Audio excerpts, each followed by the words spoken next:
অপূর্ব পাল গংরা যে পবিত্র কোরআন অবমাননা করছে নর্থ সাউথ ইউনিভার্সিটিতে, আমরা পরিষ্কার জানিয়ে দিতে চাই 91% মুসলিমের এই দেশে এই সমস্ত অবমাননাকারীদের কোনো স্থান নাই। যে কোরআনকে আপনারা গংরা ভুলুণ্ঠিত করছেন, সেই কোরআনকে পুরো বিস্তৃত করে দেওয়ার জন্য আশ ফাউন্ডেশন নিয়েছে অনলাইন কোরআন তেলাওয়াত প্রতিযোগিতা। আমাদের ashfoundation.ngo/event যে লিঙ্কটা কমেন্টে দেওয়া হয়েছে, সেই লিঙ্কে ঢুকে আপনি আপনার নাম, ঠিকানা, তথ্যগুলো দিয়ে আপনার ফর্মটা পূরণ করে দিন।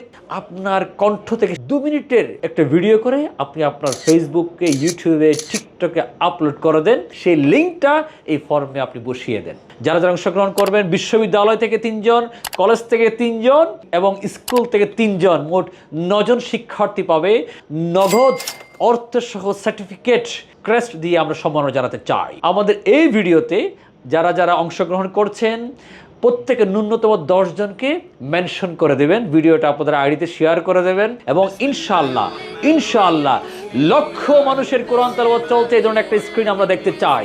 এটা আমরা দেখাতে চাই, বিশ্ববাসীকে দেখাতে চাই। আপনাদের মতো অপূর্ব পাল গংদের জানিয়ে দিতে চাই, আপনারা কোরআনকে যত দমাতে চাইবেন, কোরআনকে যত ইজ্জত করতে চাইবেন, স্বয়ং কোরআনের মালিক এই কোরআনের ইজ্জতটা বাড়িয়ে দিবে বহু গুণে। হ্যাশট্যাগুলো দিয়ে দেন, আমরা বিস্তারিত ফর্মে দিয়ে দিয়েছি, ফর্মটা ভালো করে পড়বেন, সে অনুযায়ী আপনাদের ভিডিওগুলো আপলোড করে দেন।